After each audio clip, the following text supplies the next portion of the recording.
Hey everyone, welcome back to the DGA YouTube channel. In this video, I'm going to be talking about what are the problems of centralized games. Whenever I say centralized, I'm really meaning online games and obviously computer games. More specifically, it's often going to be about MMOs, although it doesn't actually have to be MMOs, but I think that's where blockchain really makes sense because it can really help with coordination. So what are the main problems of centralized games? And here I'm going to present you 4 problems which I think are probably the main ones, the most major, and then I'm going to go through a few slides basically just chatting about what each of these problems is. I'm not going to give you like what the solution is here, but I'm going to give you the claim, this is my claim, that decentralized gaming has a solution for each of these, which I'll kind of tease out as I go through the slides. So the first point is that the notion of ownership is pretty weak or poor in current MMOs. Basically, you don't own your own items whenever you play an MMO. Closed source forces a kind of lock-in and then eventually loss because often games go offline and then that's they're done, and you have some loss of time and I would also argue some sort of monetary loss as well. There is a limited influence on the development, so this is influenced by the players. With the traditional online games that we have. Basically, player opinions are generally often forgotten about.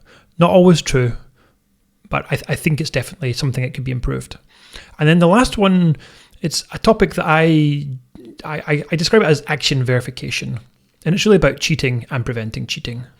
But we'll get into this in a little bit later in this video and also in later videos too. So let's go back to ownership. The thing that you'll find with basically every online game, there's some sort of like contract, shall we say, in the background. There's an agreement, and you essentially have to agree to this agreement before you play the game, and you can find agreements on the game website somewhere. The end user license agreement, or EULA, as we call it, will state in there somewhere that players don't own their items. And they should have no expectation of owning their items, nor of owning their accounts. And because of that, and also actually often stated inside the EULA in fairly explicit language, that players cannot sell their items nor buy items for real money. It's essentially forbidden as part of the agreement. So if you can't buy and sell an item which you might believe that you own, then you clearly don't own it. And I believe a lot of the EULAs will state that the developers really own all of the assets of the game. Now, that is a problem. And let me give you a little bit more around this. So here's like a personal story. I have a RuneScape account which is almost 20 years old. So for 10 of the years I didn't play. But for the years that I did play, I would say that I built up value there because I spent my time inside the game and I collected items which have some sort of monetary value. You can find videos from Venezuelan players who buy and sell RuneScape items. It's not legal, but it happens. Now, if I collect, say, a sword or an axe in a game, why can't I sell it to someone else? Why can't I sell that for real money? It's banned because of the agreement state that, but is that really fair? And some of the reasoning behind it is that the games companies don't want to do things like KYC and AML the way that a bank would. They just don't have time for that, and it's a bit of a pain in the ass for them. Let's be honest. And I think that's one of the sort of main reasons that they don't want to have it. Plus, there's all sorts of problems with credit card fraud. You can read about this.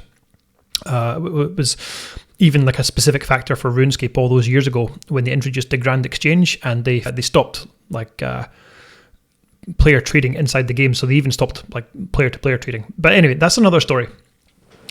So it is a problem for them, and it's therefore a problem for players. And of course, when you're a centralized entity as a developer of a centralized game, then it's easy for a lawyer or a government to come after you because you are the single point of failure. So this is me kind of teasing out, something which is almost obvious, that if you're decentralized, then it makes it harder to be targeted, and therefore there's probably more that you can do in terms of allowing players to actually own their items. So Continuing this, here is another example. So this is not one that I've played. This is Entropia Universe.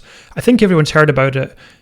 It had, ignoring blockchain games, it probably had like the most expensive items of any MMO. And that's because they allowed real money trading. How have they done this? Is it actually legal? I don't know. I don't know the ins and outs. They're saying that it's legal, and obviously in their agreements, they're saying that it's fine, that players basically own the items. And I think that's cool. And it's interesting that such a large amount of money has actually gone through this game, has flowed through it.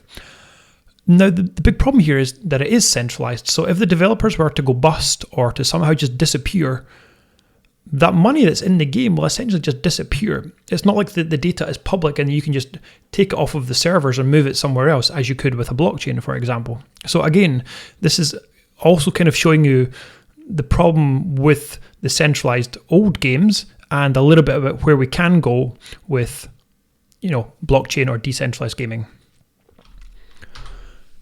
One more example. So this is kind of funny. One game that I kickstarted back in 2013, they promised real money trading. And so I put in a bunch of money with the expectation I could sell it later. And I wanted to wait for prices to rise, so on and so forth. The game launched, I think it was beta or something like this, maybe 2015. But at some point, I think it was 2018, I don't remember exactly, they decided there's going to be no more real money trading. They blocked it. And it was probably for things like, anti-money laundering, etc.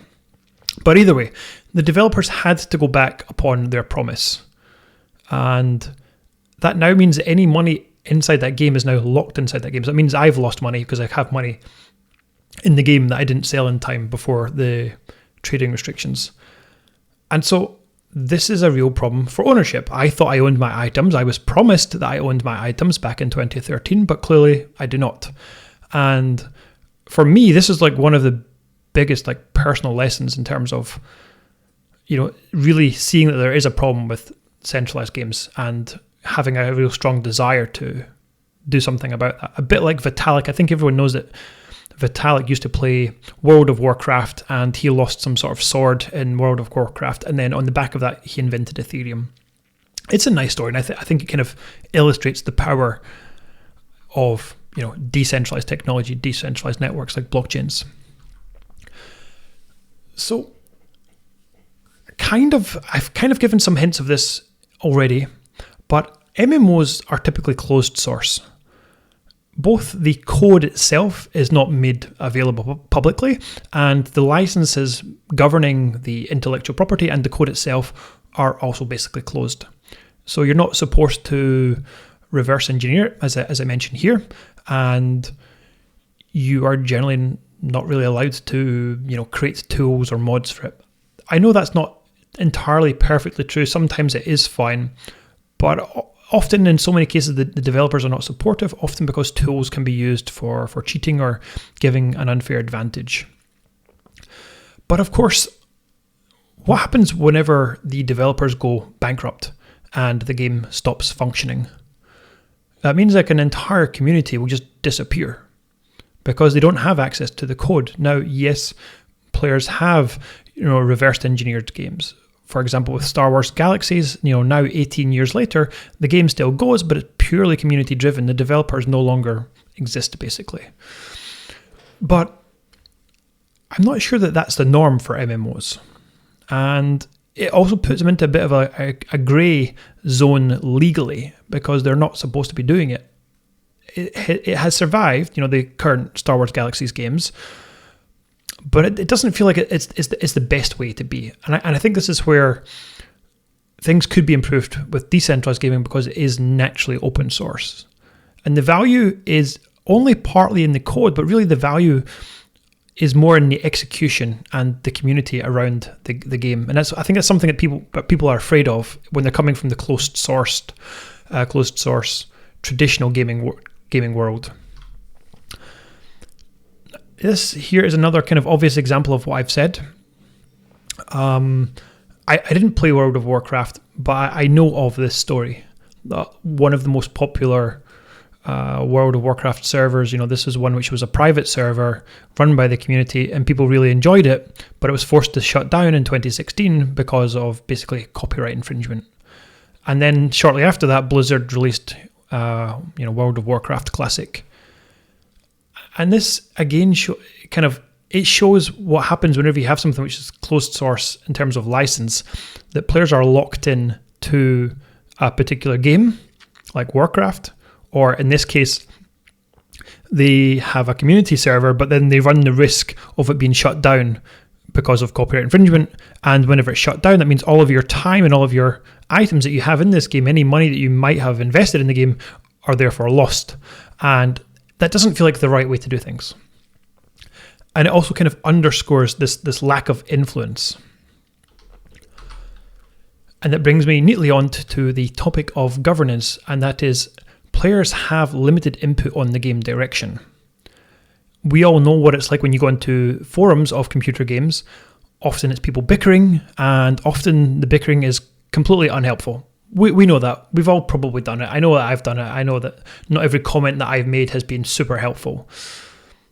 But at the same time, you're paying money for this game, and you kind of might think that you own the game and you might own the items, at least you hope that you do, but then you don't really have any input on the game direction.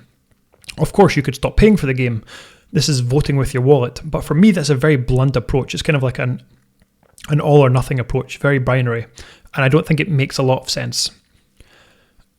Now, you can also say, but players may not appreciate the nuances of building a game. And that's true, they often don't. But it also means that players who might have an idea are also blocked. And some players may have an idea how the game could be better, and they may actually be willing to help you make the game better, but you're essentially blocking them because you give them no power to do so. And this is where blockchain technology has done very well and has had interesting experiments with governance by letting players, or not just players, I should say users of a decentralized network, to fork the code and to try something different and to go in a different direction, to experiment. And that's something that we're missing. One interesting slight counterexample is the old school RuneScape, as I mentioned here in the slides. They have an in-game voting mechanism for major updates, and so all players can basically vote. Now, there is only mild Sybil resistance in there, which being that I think you have to be of a particular level or whatever before you can vote. Maybe it could be better, but at least it's something, and I think that is interesting, and it's definitely something that could be improved upon for games going forward.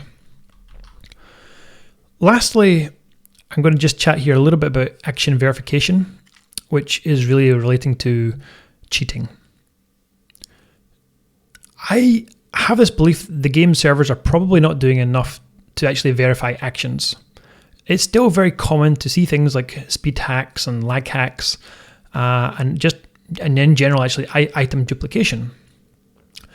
I have to wonder, for MMOs here in this day and age, why do we still have item duplication? What actions are not being verified correctly at the right time?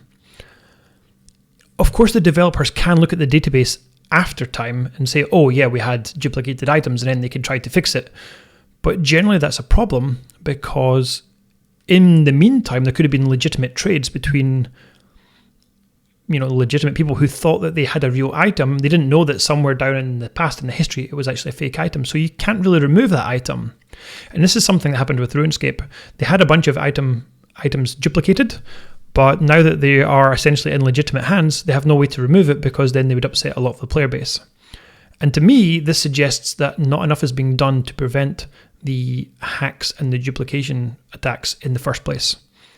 And that is definitely something that blockchain technology can help with, or decentralized technology can help with. You will verify the actions before you commit them to the game state and before you accept them as real actions. And on that, as a very related point, because traditional games have a closed network and closed data, it's generally not easy for you to, or not that it's not easy, it's generally impossible for you to know the actual game state, the real game state. So you can never verify for yourself that the game is acting correctly and it's preventing cheating. Whereas, of course, if you have an open network and the data is publicly available because a player can run a full node of the game, then you can check that cheating has been done correctly. And not only that, you'd be part of the checking process, and you'd be actively preventing cheating from happening in the first place. So that kind of goes a little bit into the why. It's probably a little bit, I probably said a bit more there on the why than I really wanted to, because I'm also going to say this in the next video. But I wanted to motivate the next video, which is the whys, with this video, which is kind of saying, what are the problems that we see now? Before I give you the solutions to those problems, I think I should present the problems, which was this video. And I hope that makes sense, and I hope that gives you an idea of where we're trying to go with decentralization and where we're going with blockchain gaming, and where there's actually a problem with the NFT games that are mostly centralized because they miss some of this, or maybe even most of it. They're not going to give you proper true ownership. They'll give you an idea or a notion of true ownership, but if a developer can ban or take away your items, then I would argue that it's not true ownership, and that's something that I personally don't think we should be heading towards. So I probably said more than I really want to. Let me just round this out. Let me finish up by mentioning that we at the DGA, we have a Discord. There's 167 members. We have a Twitter. Come and follow us there. We have a website. There's not a ton of information there. We mostly spend most of our time in Discord, so I think Discord is the place to come to. And then very, very lastly, I'm going to remind you that the links for each of these things, like the YouTube, which of course you know, for the Discord, for the book, etc., I'm going to put that into the description of this video. I hope you enjoyed it. Like and subscribe, and send us a comment, and I will see you in the next video.